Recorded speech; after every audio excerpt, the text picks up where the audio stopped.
दोस्तों, चंद्रयान-3 अभी चांद की सतह पर सेफ लैंडिंग करने ही वाला था कि एक बहुत बड़ी खबर सामने आ गई।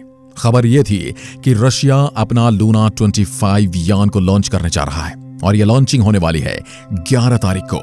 अब आप ये सोच रहे हो कि इससे हमें क्या फर्क पड़ता है, हमारा यान तो ऑलरेडी चांद पर पहुंच चुका है और अभी रशिया ने तो अपना यान लॉन्च भी नहीं किया है। लूना 25 लॉन्च जरूर 11 तारीख को होगा, लेकिन ये सिर्फ 5 दिनों में चांद की कक्षा में पहुंच जाएगा।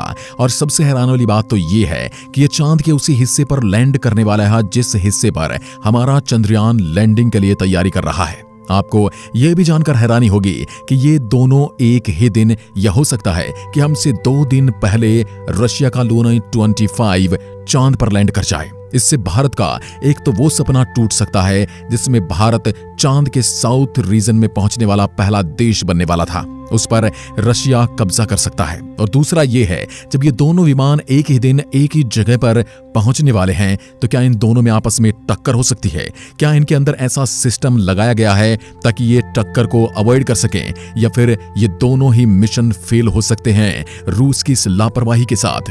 आज की वीडियो में हम सब यही जानेंगे कि किस तरह से इतनी स्पीड से रशिया वहां पर पहुंचने वाला है और कैसे वहां पर लैंडिंग की जाएगी, और लैंडिंग के क्षेत्र क्या अलग अलग हैं या एक ही साइट पर दोनों उतरने वाले हैं, और अगर आसमान में दोनों के बीच में कोई टक्कर हो जाती है तो क्या दोनों ही मिशन फेल हो जाएंगे? देखते रहिए, बने रहिए हमारे साथ इस न्यूज रिपोर्ट में आखिर तक। चंद्रयान को हराने को चांद की तरफ भागा रूस, भारत के समेत पूरा विश्व है हैरान। दोस्तों, आपने ये खबर भी जरूर सुनी होगी, लेकिन क्या है इन दोनों का असली माजरा? जहां 23 तारीख को चंद्रयान-3 चंद्रमा की सतह पर लैंडिंग करने वाला है, वहीं पर रूस 21 तारीख की लैंडिंग प्लान कर रहा है। क्या है इन दोनों खबरों के बीच की कहानी, आज हम आपको बताएंगे इस पूरी वीडियो में। क्या सच में रूस भारत को हराना चाहता है? क्या रूस चांद के उस हिस्से पर उतरने वाला पहला देश बनना चाहता है? वही रूस जो कभी अमेरिका से पहले चांद पर इंसान उतारने का सपना देखता था, वही रूस जिसने दुनिया को पहला अंतरिक्ष मिशन दिया था। क्या सच में रूस भारत के साथ कोई कंपटीशन लड़ रहा है? क्या भारत और रूस के बीच भी अमेरिका और रूस के जैसा ही कोई कोल्ड वार चल रहा है, या फिर ये दोनों एक दूसरे के पक्के दोस्त हैं? भारतीय चंद्रयान और रशियन लूना 25 दोनों एक ही दिन लैंडिंग करने वाले हैं चंद्रमा के साउथ पोल पर। हालांकि जगह अलग अलग होगी, लेकिन दिन एक ही हो सकता है इनकी लैंडिंग का। जब दोनों यान चंद्रमा के सरफेस पर उतरेंगे तब उन्हें अपना कोर्स ऑक्टो करेक्ट करना होगा, यानी वह अपने पाथ को खुद ही चुनेंगे। सारे जितने भी लैंडर भेजने वाली स्पेस एजेंसीज हैं, जो एंडिंग वाला पार्ट होता है जिसमें लैंडिंग करवानी होती है, उसमें जो ऑन बोर्ड कंप्यूटर लगे होते हैं वो खुद डिसीजन लेते हैं, क्योंकि यहां से कमांड देना बहुत मुश्किल होता है, क्योंकि यहां से कमांड भेजने और वापस आने में लगभग 3 सेकंड का समय लगता है, जबकि लैंडिंग के समय 3 सेकंड की देरी या 1-2 सेकंड ऊपर नीचे होना हार्ड लैंडिंग का कारण बन सकता है। जो सरफेस है जहां पर उन्हें उतरना है वो सही लैंडिंग के लिए कहीं वहां कोई क्रेटर तो नहीं है, या वहां पर कोई ऐसी चट्टान तो नहीं है, ये उन्हें खुद ही चेक करना पड़ता है। उन्हें अपने लिए सही जगह का चुनाव खुद ही करना होता है। वहां पर कोई हेलीपैड तो बने नहीं होते। वो पहले फोटोग्राफ क्लिक करते हैं और फिर उनके अंदर लगा ऑनबोर्ड कंप्यूटर उन्हें संकेत करता है और समझाता है कि नीचे की जगह कैसी है। वो देखता है, अपनी वेलोसिटी चेंज करता है, अपनी डायरेक्शन को चेंज करता है, अपने एंगल को चेंज करता है और फिर नीचे की ओर उतरना शुरू कर देता है। इसलिए कभी भी ये नहीं देखा जाता कि वो एक पर्टिकुलर पॉइंट दिया हो जहां रेंज दी जाती है। एक बड़ा क्षेत्र दिया जाता है जिसमें अपने हिसाब से जगह देखकर लैंडर को उतरना होता है। ये कई किलोमीटर लंबा एरिया होता है जिसमें लैंडर को अपने हिसाब से अपने लिए कन्वीनियंट जगह तलाश कर उतरना होता है। यहाँ कमांड सेंटर से डायरेक्ट कांटेक्ट नहीं कर सकता और वो ऑनबोर्ड आर्टिफिशियल इंटेलिजेंस की मदद से खुद ही डिसाइड करता है, और सिमिलर केस लूना 25 के साथ भी रहेगा। जहां एक बात तो तय है कि लूना 25 भी अपने ऑनबोर्ड कंप्यूटर की मदद से सरफेस का चुनाव करेगा, उसे कहां उतरना है। अब ऐसी स्थिति में लूना 25 और चंद्रयान-3 के बीच कोलिजन हो सकता है, यानी कि दोनों आपस में टकरा सकते हैं, या दोनों की लैंडिंग साइट एक जैसी हो सकती है, या जहां पर इन्हें उतरना है ऑर्बिट में भी ये एक दूसरे का रास्ता काट सकते हैं। इसे थोड़े अलग तरीके से समझना होगा। जैसे हमारी पृथ्वी पर जो ये हवाई जहाज उड़ते हैं, अलग अलग देशों के होते हैं, सब एक दूसरे की डायरेक्टरी में एंटर करते हैं। भारत का रशिया जाता है, रशिया का भारत आता है, रास्ते आने और जाने का सारे सेम होते हैं। ऐसी स्थिति में उनके बीच कोलिजन क्यों नहीं होता? क्या आपने कभी ये सोचा है? आप अगर यही कहेंगे एयर ट्रैफिक कंट्रोल की वजह से। एयर ट्रैफिक कंट्रोल का काम क्या होता है, चलिए एक बार थोड़ी सी नजर डालते हैं इस पर। बड़े बड़े टावर होते हैं, इसमें रडार लगे होते हैं और उसके पास सेंसर्स होते हैं जिससे वो चेक करते हैं कौन सा यान किस डायरेक्शन में जा रहा है और कहां पहुंचेगा और कहां पर पहुंचा है और कितनी ऊंचाई पर है। और दूसरी तरफ से आने वाला यान उनकी रडार में भी दिख जाता है और ये उसे चेक कर लेते हैं कि ये हमारी डायरेक्टरी में है या नहीं, कहां किसको स्पेस देनी है, क्या डायरेक्शन में जाना है।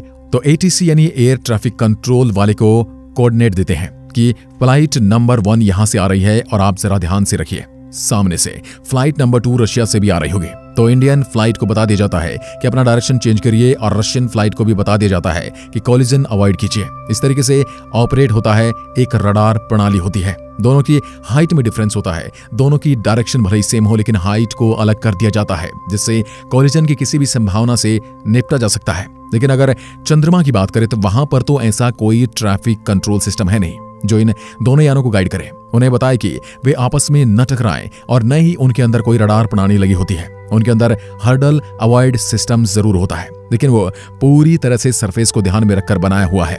यहाँ सरफेस को चेक करते हैं, यहाँ हर्डल है, हर्डल मतलब रुकावट, पहाड़ है वहां नहीं रुक सकते, तो उस जगह को अवॉइड करता है और अपनी पोजीशन को चेंज करता है। कंप्यूटर के हिसाब से उसके लिए डिजाइन ही इसी तरह से किया जाता है। लेकिन किसी और उड़ने वाले यान को डिटेक्ट करके उससे बचने के लिए इस तरह का हर्डल अवॉइडमेंट सिस्टम इनके अंदर नहीं डाला गया है। इसलिए अब अगर ये दोनों यान एक दूसरे के आसपास पहुंच जाते हैं तो इन्हें मालूम नहीं होगा कि दूसरा यान कहां है और ये आपस में टकरा सकते हैं। लेकिन ऐसा क्या हो सकता है कि लूना 25 हमारे चंद्रयान 3 से टकरा जाए, क्योंकि ये दोनों साउथ पोल पर ही लैंडिंग करने वाले हैं। तो सबसे पहले हमें चंद्रयान 3 की एक्चुअली लैंडिंग साइट पता होनी चाहिए। साउथ पोल पर चंद्रयान 369.37S और 32.35E इस जगह पर उतरने वाला है और 5.47 मिनट पर शाम के समय 23 अगस्त को चंद्रयान 3 यहां लैंड करेगा। और लूना 25 की लैंडिंग साइट 69.545S 43.544 ईस्ट है। और अगर इस जगह पर उतरना मुश्किल हुआ तो एक दूसरी जगह भी है जो 68.773S है और 21.21E यानी साउथ वेस्ट ऑफ जमीनी क्रिएटर है। वहां पर एस्ट्रॉइड के टकराव से जगह जगह गड्ढे बने हुए हैं तो उन्हें अलग अलग नाम दिए गए हैं। तो दोनों की लैंडिंग की जगह बिल्कुल अलग है। बात करें अगर लूना 25 की तो 15/30 किलोमीटर का एक लैंडिंग क्षेत्र है जहां पर उसे लैंड करना है। उस लैंडिंग एलिप्स में इसे उतरने के चांसेस हैं। सिमिलरली चंद्रयान 3 को भी एक ऐसा ही एरिया दिया गया है, तो दोनों ही लोकेशन बिल्कुल अलग अलग है और ऐसे में तो हम कह सकते हैं कि दोनों यान आपस में तो बिल्कुल नहीं टकराने वाले। हाँ, ये बात जरूर है, अगर लूना 25 उतर जाता है साउथ पोल पर तो हमारा सपना टूट जाएगा, खासकर इसरो के वैज्ञानिकों का जो सालों साल से इस मिशन पर काम कर रहे थे और वो भी कम बजट में। बीच में आपने ये भी देखा होगा इसरो के वैज्ञानिकों ने सैलरी के लिए प्रोटेस्ट भी किया था, लेकिन जिस हिसाब से हमारे वैज्ञानिक काम कर रहे हैं उन्हें इनकी तारीफ भी नहीं मिल पाती जिसके वे हकदार होते हैं। ऐसे में मौका मिल रहा है उन्हें भारत को इतिहास रचने में, साउथ पोल पर उतारकर झंडा गाड़ देने का, और ये उपलब्धि इसरो के नाम होने वाली थी। लेकिन अचानक से रशिया पता नहीं कहां से आ गया और वो भी उसी दिन लैंड करने वाला है या फिर उससे 2 दिन पहले लैंड करने वाला है। जो तारीख इसरो के वैज्ञानिकों ने तय की है अपने चंद्रयान 3 की लैंडिंग के लिए। फिलहाल रशिया पर लूना 25 अभी 11 अगस्त को लॉन्च होने वाला है, जिसे लेकर बताया जा रहा है कि वो 5 दिन में ही चंद्रमा तक पहुंच जाएगा, यानी 16 अगस्त को ये चंद्रमा के ऑर्बिट में प्रवेश कर जाएगा और वहां से ये चंद्रमा के चक्कर लगाने शुरू कर देगा।